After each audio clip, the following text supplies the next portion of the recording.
And now for something special on the Collingwood Rant, an interview with Joffa, all the way from Queensland. Welcome, Joffa. Thanks for joining us. Thanks, guys. It's great to be here talking to you, two highly esteemed Collingwood gentlemen. Who? These guys? Enjoying being back in Australia? Oh, absolutely. The Fiji experience for 9 months was a wonderful thing in my life. It wasn't just in Fiji. This was in the jungle of northern Fiji, living a village life for 9 months. It was just an incredible experience, and I'm looking forward to going back again, maybe Christmas time. Yeah, good stuff. So, in Fiji, out of curiosity, I mean, obviously life's quite different. Do they have grand final losses there?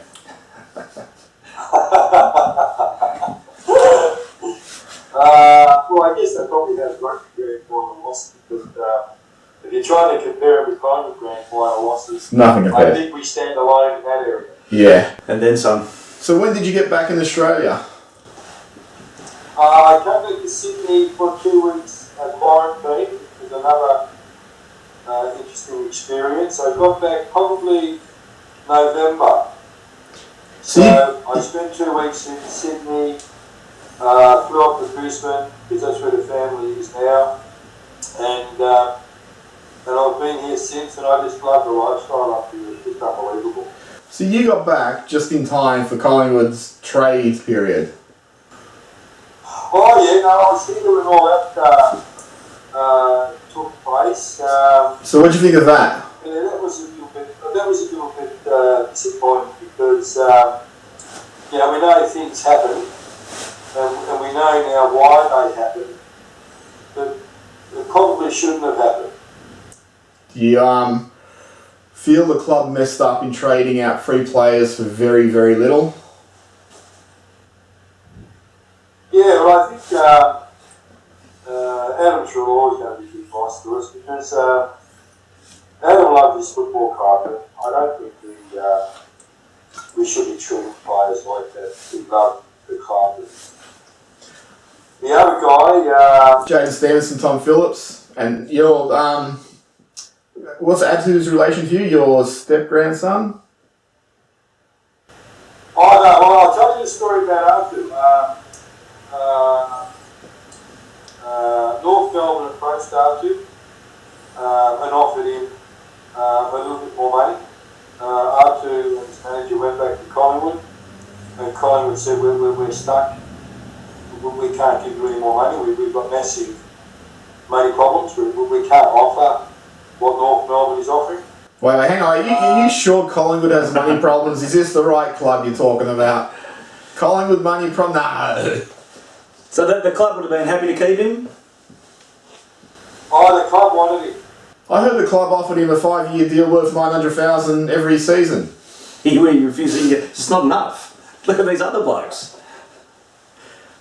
So the guy thinks he's a young boy. He's got to think for himself, and the extra money we talked about wasn't a great deal of money, but it was enough for us to sort of say, well, you know, for the amount of the time left that I'm going to be in the AFL, this could go towards buying myself a house, and good luck to it. Yeah, fair enough. Yeah. So after the trade period, a lot of flack directed at the club, and a lot of it splashed back onto Eddie McGuire. So you have a relationship with Eddie, and I've known Eddie for 21 years. Eddie's first 12 months, into his second year of being president, I got to know Ed pretty well with the gold jacket and emails, text messaging, and I'm still very, very angry and sad about the manner that he left the football club. well, so we'll go into that. So there's a lot of splashback from the trade period, and then not very much long afterward, we had the Do Better report get leaked out of the club, and Eddie came out in a press conference full of bluster, saying it's a proud historic day for the club.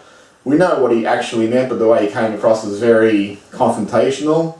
And then, only about a week later, he resigned, saying he was the club was drawing a lot of flack. Yeah. Do you feel he should have braved through it and stayed on, or do you think it was time for him to go? Oh no, I think he should still be the president. I think Eddie was switched up out of office, if I'm allowed to say that.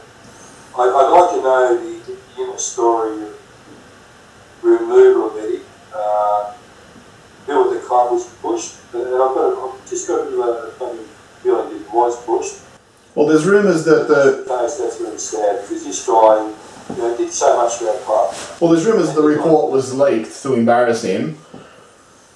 So they had the report from about December? Yeah, that then they were holding on to it for whatever reason, which is, they're living to 2 months of not releasing this thing, and then it came out. Now, the sort of word that we heard in the rumour mill too was that he strayed from the script a little bit with his opening remarks, which put a few more noses out of joint. Whether that's true or not, we're not sure. But so yeah, I agree with you. I think something happened in the background that forcibly moved that exit ahead of schedule. Do you think we're a racist club? Oh, the racism thing. Do you think we're a racist club at Collingwood? No, look, I took, just hear me out, because I took great offence to that, because when someone points to racism stick with Collingwood, that's everybody associated with the club. It's not only Collingwood internal, it's Collingwood external. We're not racist people. Now just let me explain. I've been very close to Eddie the 21 years of his presidency. I was employed by the club for 6 months, so I was in the inner sanctum. I've been to hundreds of functions. Not once in 20 years, guys, not once, did I hear anything racial from inside the club, or at a function, training sessions. Once did I hear something racial, we heard something racial within 2 years ago. Once in 20 years. And the guy was told to sit down, shut up, pull up, and never say it again. So this character assassination of club and supporters with that ugly racism stick that the dinglings like to wave around and poke you with is very untrue. I think Collingwood's mistake was to commission this independent report, because we know that report is flawed. They had to go back 50 years to 1970. Sid Jackson says it never happened. So that's one incident in this independent report that is flawed. So I've got no time for that independent report. We're not a racist football club, guys. Come on.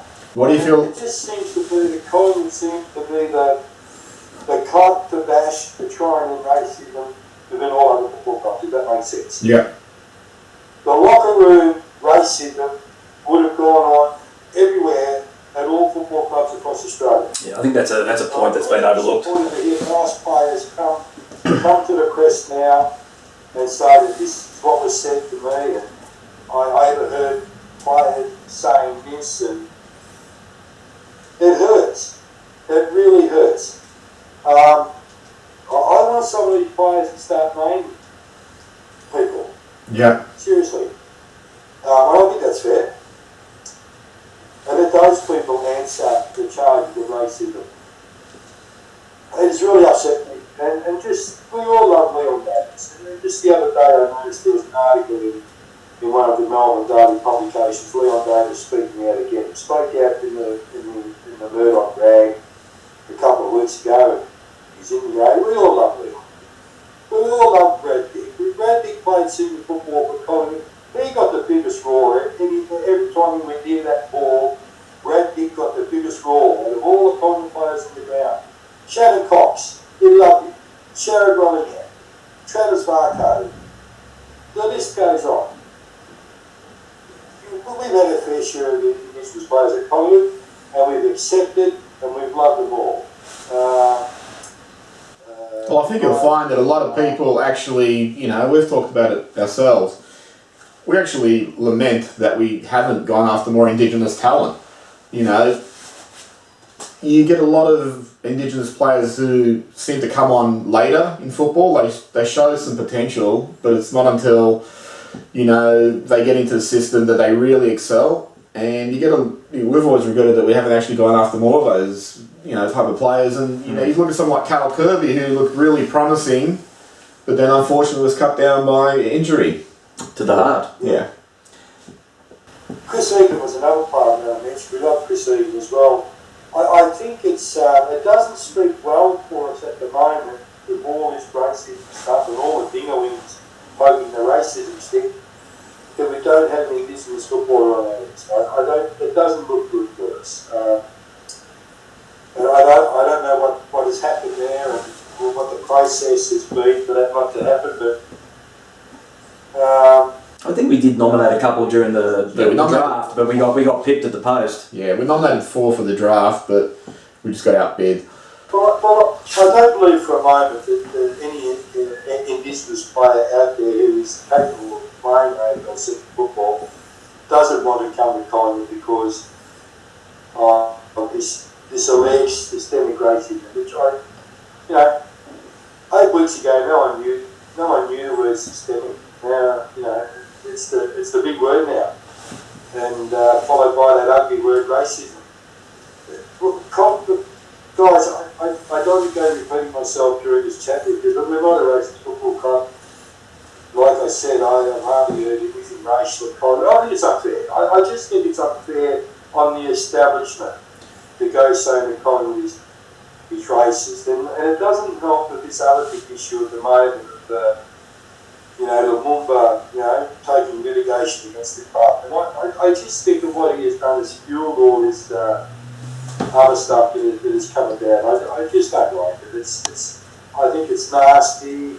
I think it's unfair, and I think it reflects badly on all of us guys. I'm not happy. No, there clearly seems a bit of a public perception shift towards us now. We're going from those toothless peanut supporter base to one that's being associated with racism, which, look, I'm with you, I find that disappointing as well. Yeah, look, I guess I've sat back for quite some time trying to think about all this, and I think that Collingwood, it's a big club, it's a big name right around Australia, and we cop it.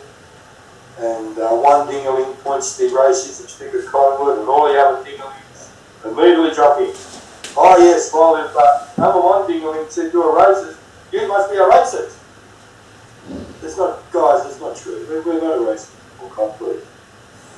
I'm disappointed with, and I think we can speak about this as supporters, because we've been members all our lives, we're supporters, we love the club, and I'm really disappointed in Lumumba. And there's so much contradiction to what he is saying. We've had players come out and say, well, he was happy to be called the chimp. He had no problem with it. The AFL Publication Service, the record, and there's 3 nicknames there. Guess which one's the first nickname? The chimp. What's my favourite animal? The chimpanzee. That's where the chimp would have come from, because his favourite animal was the chimpanzee. The chimp would not have been directed at him as any sort of racial slur. This is horrible. This is it's unfair. We all know that Lumumba's had a massive falling out with Eddie. And all the articles that you read about Lumumba and the Collingwood Football Club, it's all directed at Eddie McGuire. Go back, all these articles. And Buckley, and I think that Buckley will be the next to go. But I think we should talk about this, because I just think that... Well, do you think there's too much condemnation and not enough discussion now? I think that's clear. Well, that's right. I think there should be more discussion. Instead of pointing the judgment stick or the racism stick, someone from Collingwood should come out and say, hang on a minute, we're not happy with this independent football. There's something not quite right here. And we're not happy with what Lumumba is saying, that the club has stayed silent, and this is only adding to this whole myth, if that's the word to use, that we are systemic racism. I want Collingwood to stand up and say, no, we're not.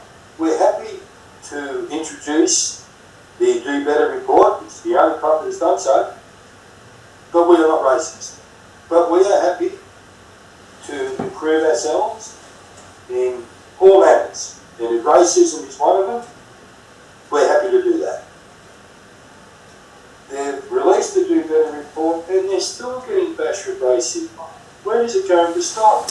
Yeah, I think that's sort of what Sly was talking a little bit about there, that you've lost that middle ground for discussion around these things.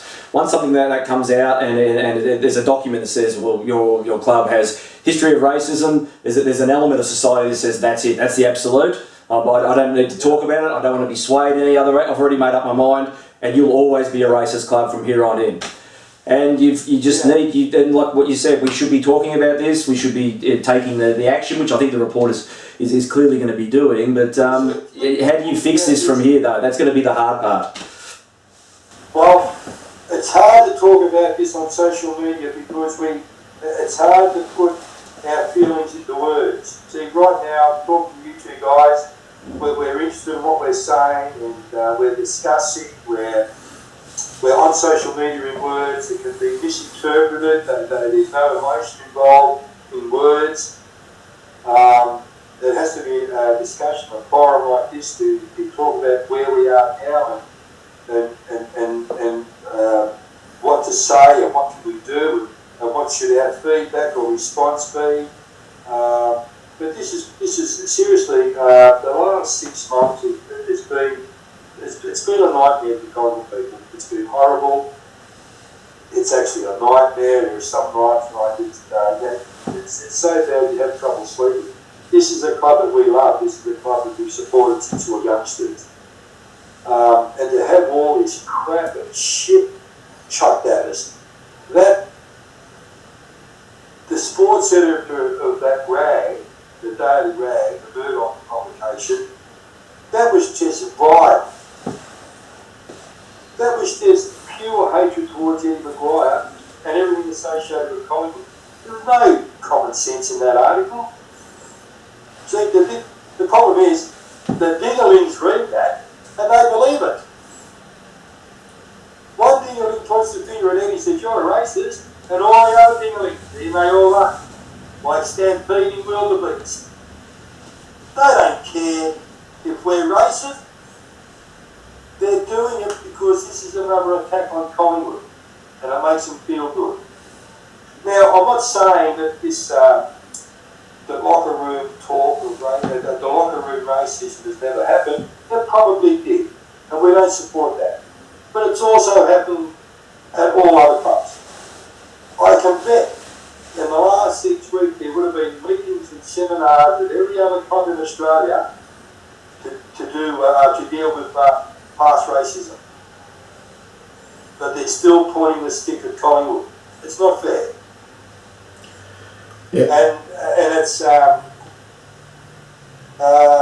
hurt me. It puts us down as people, not just people. We're not just Collingwood people. We're good people at Collingwood. We all this stuff about the Collingwood supporter, it's grossly untrue, but it's their way of hating us, and it's a reason for them to hate us. Settled, toothless, unintelligent, never been to school, racist, bogus. This is all reasons for them to hate us. Now, not for 1 minute am I playing the victim or trying to say that we're all victims of Collingwood. And I'll say it again, racism has probably taken place in the locker rooms, but that shouldn't reflect on the club or us supporters. Well, I mean, there's obviously been singular incidents over the history of the club, but I'm sure that's applicable to every club and every organisation. You know, you had Alan McAllister Absolutely. About 25 years ago. But by saying that, we're not saying that we're not giving it any. We're not trying to be. Approval. Yeah. We don't approve of that. We don't accept that. But it has happened at all clubs. So my argument is, why are they focusing on us? One word. Collingwood. This really fires What you. happened to Eddie, guys? Just very quickly, what happened to Eddie McGuire? His departure at this club was an absolute disgrace. Eddie was a great Collingwood man, and the club should have backed Eddie. They should have stood with him, supported him. Side by side. 3RW named all the sponsors and put it on the sponsors. Do you support this at this club? Do you support systemic racism? The dickhead Murdoch wrote that horrible article. The Lumumba thing's still going on. It's I'm not a member, and I'm not standing up on my soapbox when I say this, but I'm disappointed with the club at the way they treated Eddie. I'm not renewing my membership until he gets a proper send-off from the football club. He should have a big function this year. When this COVID thing is all gone, there should be a big function at the Crown or South Walk, wherever they usually hold their club functions, to give this man the send-off that he deserves. Just out of curiosity, when did you let your membership lapse, and for what reason, if you don't mind asking? Oh, I'm not renewing it this year. But you only just recently let it lapse? After the Eddie push, I said no, I can't. Yeah, I remember having a big chat with some Collingwood people about 2 years ago, and they said, Joffa, what was your biggest disappointing moment as a supporter of the Collingwood Football Club? It wasn't the grand finals, it was the sacking of Tom Hagen. I was devastated when Tom Hagen was sacked at Collingwood. It took me a long time to get over it. And this is greater, to me, the removal of Eddie McGuire from Collingwood is greater than the Tom Hagen sacking. I've lost, I don't know where my club is at the moment. This should not have happened. Well, let me ask you something. You got in a little bit of trouble on Twitter for something you said, and the club was very quick to come out and distance themselves from you. Did you feel disappointed in the club in the way they responded to you there? Say that again? Do you feel disappointed in the club in how they responded to you on Twitter? Yeah, I did. Look, it could have been worded differently, okay? Nothing I can do about it now. But I thought their response was, I was hurt by their response. Do you think, and maybe you don't know the answer to this, do you think that response was on behalf of the club, or was it dictated by someone at the club, or was that just the person who runs the social media account having a moment? Well, that's very interesting. I really haven't given it one too much thought. You'd think it would come from someone higher up though, because they were very quick to point out you're not a member. And I don't know if the digital content manager would know that. No, let me tell you the story there. I got a message from the club, and I thought they were talking about my previous discussions about Lumumba. How am I even right?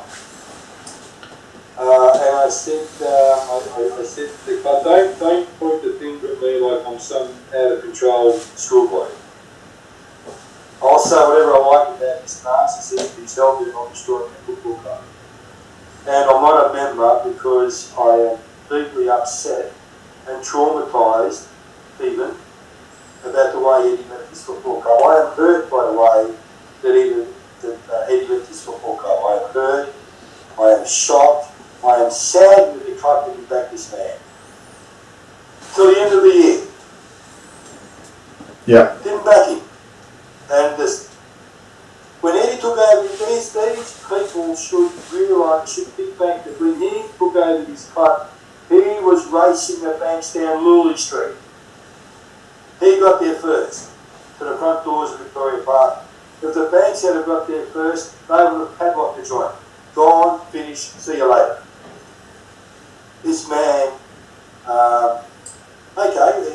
one flag, his name was president, but he could have won a few more with no luck. And And you can't hang a president at Collingwood because the club doesn't win premierships. There'll be a long line of hangings.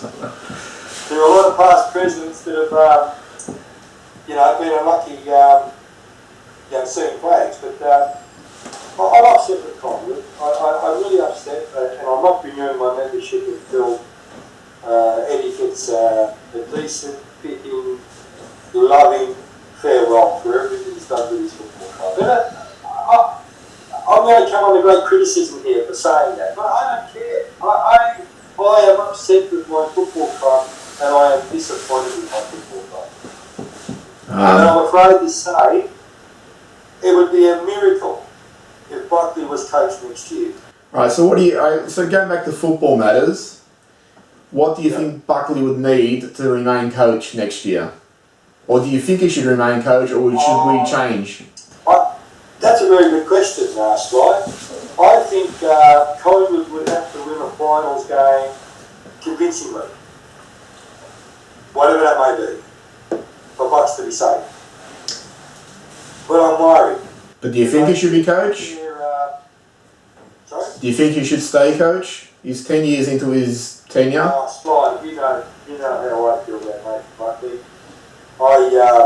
I rate Nathan Buckley and Eddie McGuire as very, very, very good people, decent people, good human beings, the both of them. Nathan Buckley's just a lovely person. And when you think about Nathan Buckley at Collingwood, he went close one year to a premiership, and when the rocket goal wasn't allowed, he could have had a flag. But so in 2018, he should have had that flag. Well, he's lost grand finals as a player and as a coach now. So does he have anything left to achieve at Collingwood? Shouldn't laugh. Welcome to Collingwood, mate. But gee, I mean, at some point though, Eddie, Bucks, there's got to be a finite timeline for them. You're marked on your successes. Of course. And look, and Eddie knew. Eddie was going to go at the end of this year. I mean, Bucks is not going to be there forever. We know that. But that should not stop us from saying what good people they are, and the service that they've given our football club, both men, Buckley and Eddie McGuire, will go down to the history of our club as great Collingwood men, and we should never forget that. So who do you think, for both positions, do you have any preference or suggestions for who should take over as coach and as president? Well, I'm still trying to get over the Eddie not being there. No, coaches. I mean, if Bush is not there next year, they'll be lining up to coach Collingwood. I don't know who the good coach is. Should Collingwood go after someone with a track record like Alistair Clarkson, or should they go try and find the next big thing? Well, I don't think they've got the money to go after Alistair Clarkson. I'm not sure what money he would command as coach. And, Alistair Clarkson thing might not work at Collingwood. No, it mightn't. It's worked at Hawthorn. It doesn't mean it's going to work at Collingwood. Do you agree?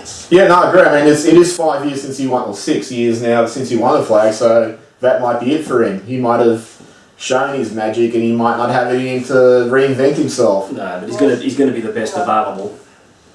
Guys, let's remember about football. Let's remember one thing when we talk about coaching. Please. If you don't have the players, you don't have premierships. But don't you think, if he could go after Clarkson, he's got 4 premierships, 1 grand final loss. He could bring that to 4 all at Collingwood. A 4-peat. Yes. 4 losses, too. His life could take... So, guys, look, it's a wonderful life being a Collingwood supporter.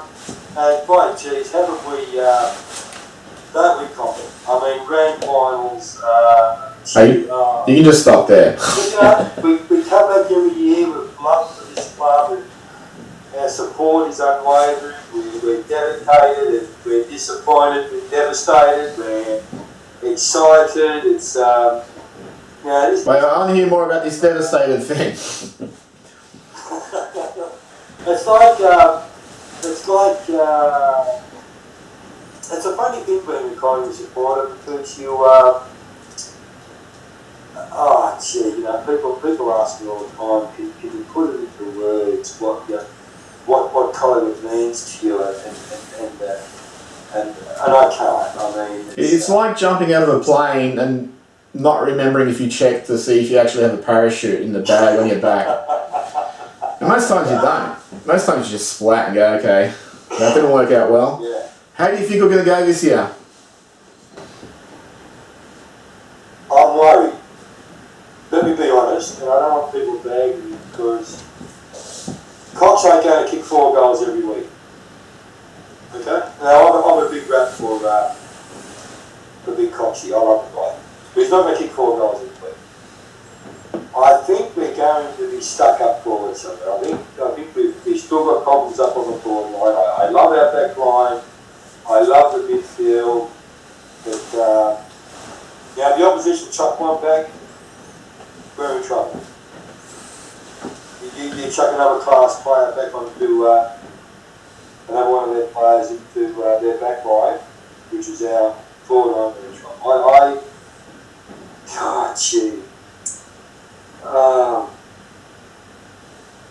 I would be disappointed if we didn't make 8 somewhere in 8.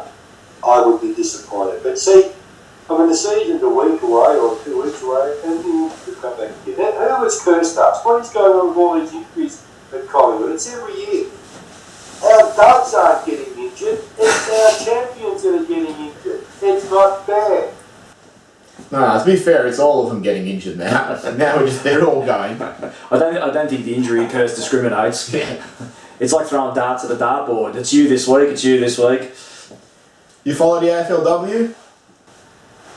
Oh, mate, are the girls going well? Yeah, superbly. Oh, until this interview. I love watching the AFLW. I love watching, getting to know all the players and doing well, obviously. And they got some really exciting players there.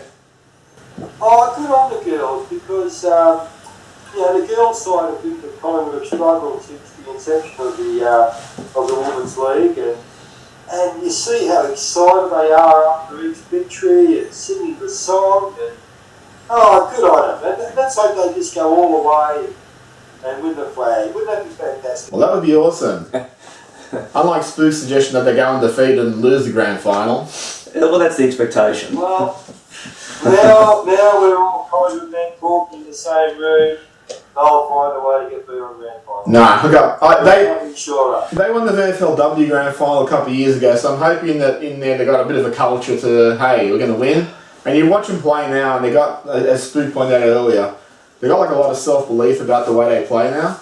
Yeah. They play like a good team, like we've got another gear to go to. The way they smashed the Bulldogs the other week was... Yeah, I think you learn a lot about yourself in games like that when you're on the ropes and it's been a tussle, that when you burst free, that you would look at each other in the rooms afterwards and say, that was something special. I think we can build on this. And actually, I've got to say, I just watched a game on TV, but I actually loved watching a game at Vic Park where it was close, and then just in the 15-minute burst, we blew them apart. And it sort of brought back all those memories of the years under Matthews all used to play like that. Sly, Victoria Park, where we all grew up. Yeah. It was our home. Well, it was, you know my story, Sly. Yeah. Victoria Park means to me, it's and funny, the ground has never looked better. Oh, that's awesome.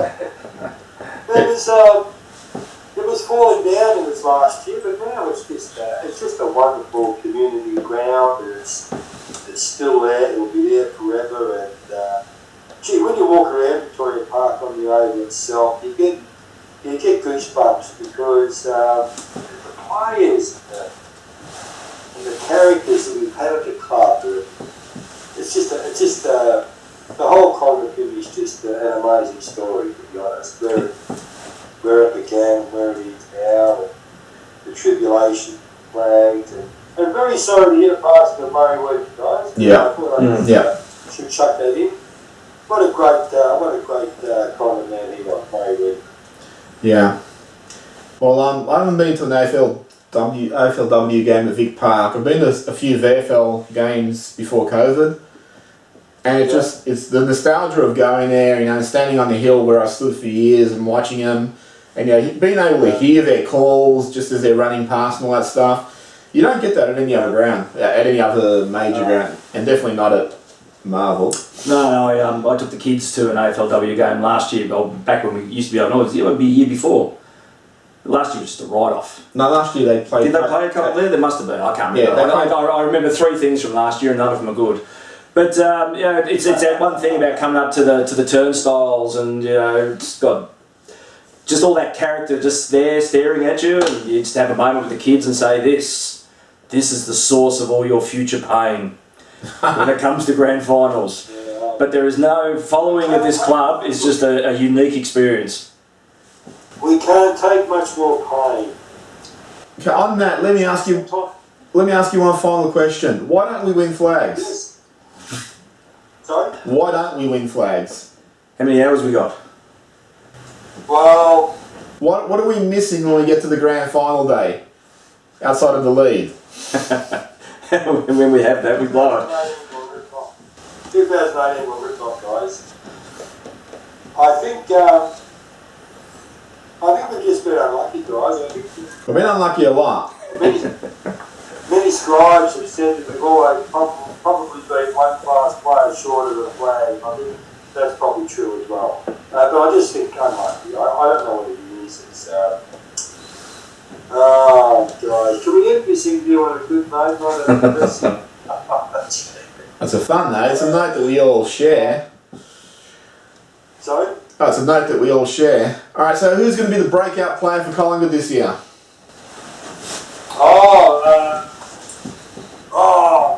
The guy on the back line. Stevenson. Quainer. No. Not Quainer? Oh. Pendlebury. Backline. No. Sharonberg. No. Magro. No. Proudfoot. What's his name? Tall or small? Guys, don't give Maynard. Maynard. Maynard will be our next captain, right? Absolutely. But there's a street sign here in Brisbane with Maynard. I'm going to lock it off. That'll give something. That'll give all the... yeah, we don't want Collingwood's reputation for thievery. And for all the policemen watching, he is joking. Yes, I'll be able to do something to talk about. And the Maynard sign in Brisbane, and Joffa's going to knock it off. So was it Maynard you were talking about? No, I'm talking about the player in the back line. Was it Maynard or are we still going? We're still trying to find it. And that too. No. Guys, I think Grundy's got to stand up this year, guys.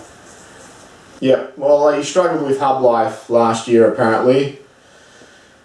And a few of them did, but I mean, they need a few guys coming through to take the pressure off guys like Pendles and, you know, those older players. Well, that's a big ask, right? Because... I mean, Pendles is like, what, 41 now, so it's time we had a few new guys coming up. Adams will definitely step up, but there's a few other side bottoms really got to...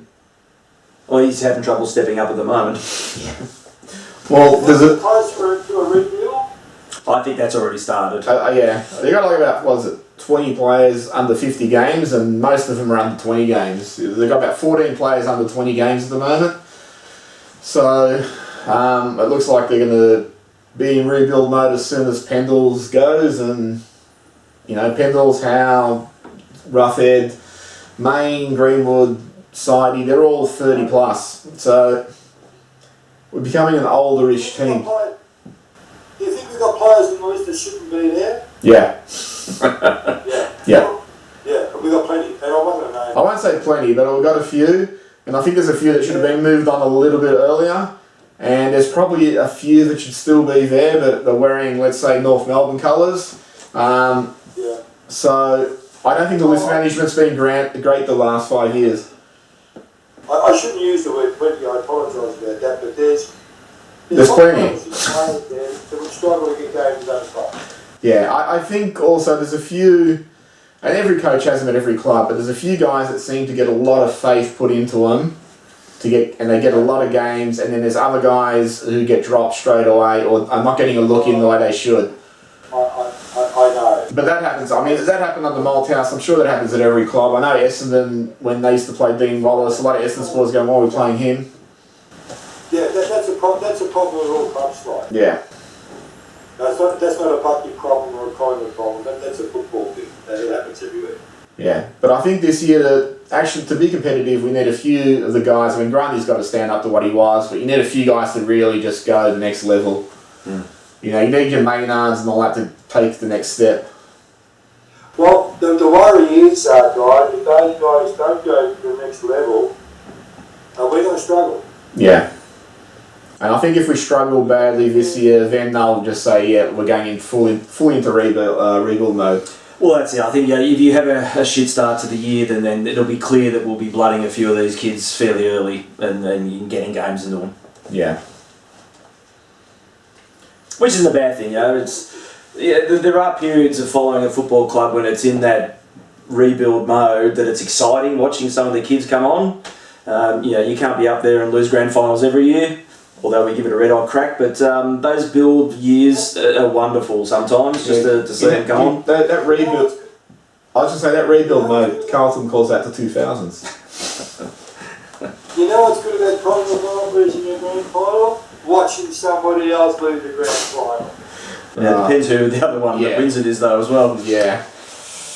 Yeah. I think it's important to, I know we're nearing the end of the interview, but I think it's important to say that I think as supporters, as members, we're allowed to be disappointed with the club.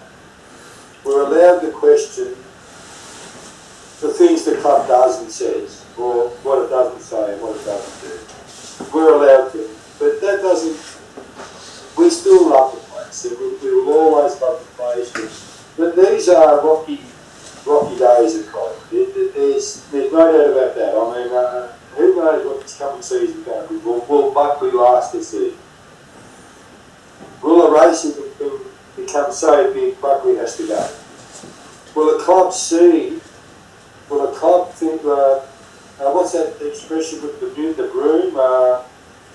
Sly? What's that? The new broom sweeps. What's that expression? I think if the broom fits, sweep it. If it's Tim Broomhead's still on the list, no. Sweep a broom for the club and get rid of all the Collingwood. The Malays. No, I don't know. No. I just hope that... Just make sure we pick a broom that doesn't offend anyone. I hope we don't go bankrupt, guys. Yeah, I'm sort of 50-50 on that. We're hedging our bets.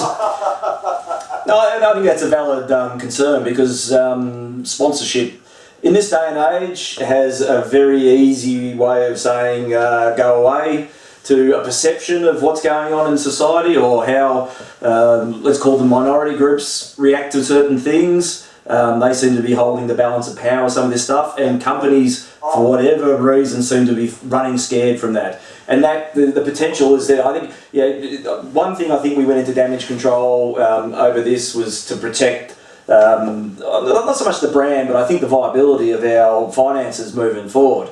On the back of COVID, there's not going to be as much money out there to spend. Every sponsor is worth their weight in gold at the moment, and you don't want to be losing anyone. I mean, the thing is, with Holden's gone, CGU I think had already announced prior to all this that they were going, but we haven't heard a single thing about who's coming in as a potential sponsor. And as you said, we're a couple of weeks away from the season. Normally this thing is trumpeted ages in advance. Well, Emirates, I think, is sticking with us, I believe. I mean, that's probably a fairly major one, but yeah, could be some shaky ground. Well, the one thing I think too is if all the stuff that's gone on in the last 4 to 6 months, I don't think the club has revealed how bad the situation is at the moment. I think they're still trying to put on the brave face, but I think it's actually a lot worse than what we know financially. I think they've lost members because of COVID, but also because of the way things have been handled. Oh, Vitel's on the way out as well.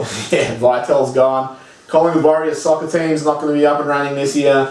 So I think there's a lot of things with the club that they're trying to put on the brave face and get through to the next stage where they can say, no, we're still here.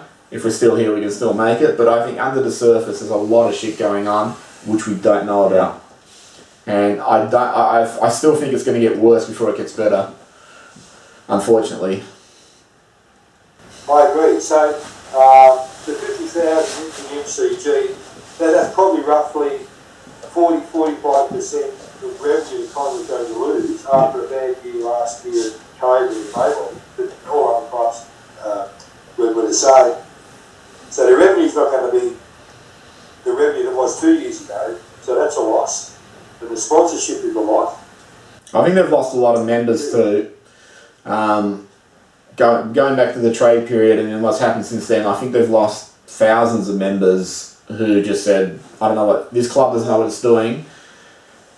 So I actually believe the AFLW side's become really important for them because they're giving everyone hope. While they're running around, they're winning and all that, everyone's going, okay, things are not horrible, we've got something to look at. But in terms of financially... That's a good point, Sly. Sorry? That's a very good point. Yeah. He has one a year. Yeah, I have one a year. But otherwise, like I said, I think it's going to get worse. It's just a case of how much of it's going to come out and how much are we going to know about. So... Yeah, I guess there's a lot of brand protection going on at the moment. And with the dual presidents who took... a very big court case to come up to, if that's a $4 million plus payment, we're down the Goober. Yeah, well, and I think too, with the dual presidents, the whole place has a feel of like we're just treading water at the moment. Same with the Buckley thing, as you said, it feels like it's probably going to be his last year. It just feels like this is a caretaker year until we go into something, next year. So I think they need to start moving the pieces in place. So whoever the next president is should just be announced in the next 3 months. Oh, there could also be a school of thought that you've got to let it completely break before you just launch it anew. I don't think that... If you were serious, you'd be doing a hell of a lot of work now behind the scenes in what Collingwood 2022 looks like.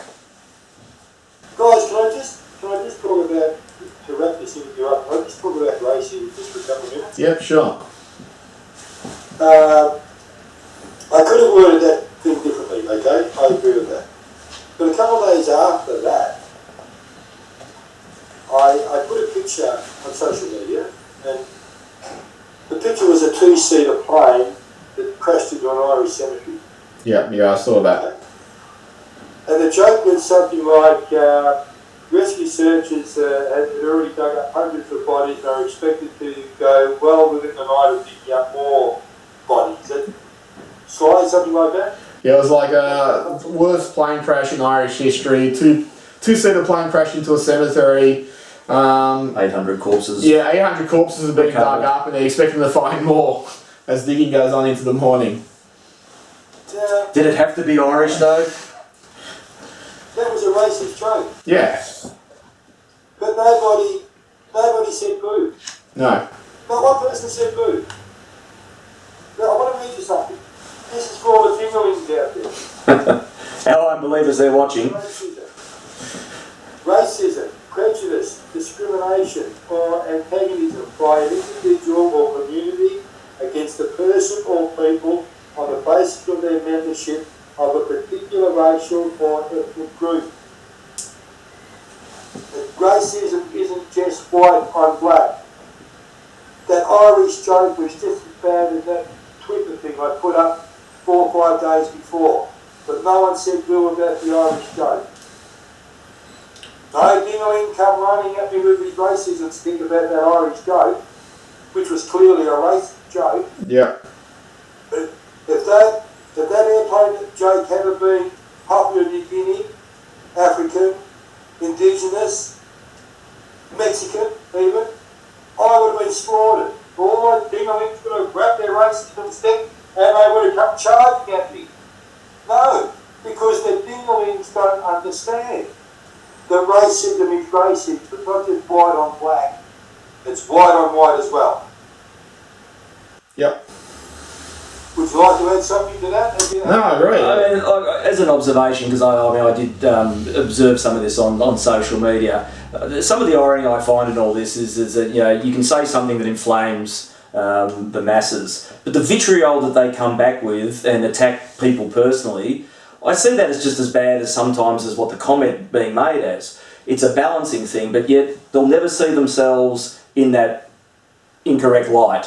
I am completely right, and that gives me power beyond anything to destroy this person over here. And it's a sad indictment on society at the moment, the way that this stuff works. It really, I mean, it is almost scary how this thing is moving forward. You're right. Surely hatred is on the same level as racism. Yeah. Yeah, hatred of, It's all well, hatred of anyone or anything is wrong. So, you know, it doesn't have to have anything attached to it for it to be wrong. It's just, you know, hate anyone else, whether it's gender, sexual orientation, culture, race, anything like that. It's just wrong. It's just like if I was to hate Spook and go, well, whatever my issue is with you, and I make that. Oh, let's talk about it. What is it? Well, I'd just rather castigate you. But yeah, it's hate's wrong. You leave my nuts alone. But that's one of the problems now. As we said before, there's no discussion. It's all about condemnation. It's not like how do we, you know, fix this and have a legitimate discussion about it moving forward. It's just polar extremes. And actually, Leon Davis, when he was interviewed, I thought his interview was great because he really approached it from, you know, he goes, no, I don't think the whole club's racist, but they've had racist things happen. He's going, and you need to get better about it. So I thought his approach was fantastic because he was really constructive in what he said, whereas you get up people just going, no, they're just racist and that's it. We should burn the club down. No, and I think you touched upon it before. I think there's no doubt that everyone in this room and screen loved Leon Davis to death, and he's still one of my favourite players. You know, you can sit there for hours looking at his highlight reel. It's just wonderful. But when he talks, he's someone that you also would listen to. But my concern was reading that article, and I thought it was a greatly well-balanced article, is that there's all these words here, and there's going to be people that just read racism, racism, comes to the end and look, that's it, see, this person's just justified my belief. Yeah. I'm still not wrong. But see, when you post something on social media, people don't read the whole post because they already have an opinion before they read that post. So they read that post and they might read 6, 7 words, no, I only read that, but I'm going to post what I'm going to say anyway, without reading or trying to understand what you're trying to say. They've already come into the debate with a very strong opinion, and it doesn't matter what you say, they're still going to point that stick at you or argue with you. Yeah. You know why? Because they're dinglings. Dinglings have no intelligence. Aren't you being racist against dinglings? I have been racist. Dingalism. Well, I think that's it, unless you have anything left to add, Spook. No. I think that was good little talk. Final words to the Collingwood faithful, Joffa? Stuff them? That's a bit harsh. It's a wonderful club. It always will be. We love it dearly. Stick with the Pies and Sly, that's a horrible question, Sly, because Nothing. I think just let's all stick together and let's all love the Pies and fingers crossed. Let's hope for an okay year. An okay year. That's aiming high. An okay year. Well, you know, If you didn't have injuries, I'd be okay. Sly, nowhere. Do you know that's what they say at Melbourne? Let's go for an okay year. They've been doing really well for 50 years. Yeah, we finished 10th. That was okay. Oh, they've been okay. Yeah, they've been okay. Thanks for joining us. Yes. Well, it probably had to be said. Yeah. Well, somebody had to say it. He said it 100 times, but never in front of a microphone. I think I said it about it. I think we're showing who the real coward in the room is. Guys, it's been great. I actually feel better after this chat with you guys. And thank you very much for wanting to speak to me. No, Thanks for joining us. I really appreciate that. And look after yourself, guys, alright? You too. Enjoy Queensland. Sorry. That's not a hard thing to do. Yeah. Come enjoy Victoria. Winter setting in. It's March and we're getting winter. Winter is coming. Yep. Sly, say hello to all the people down here in the football club. Yep, no problem. If we ever get back out to a game again. If we're ever allowed out to a game. Okay, thank you very much, guys. I appreciate it. Thanks, Joff. Thanks, mate. All right, see ya. Good one.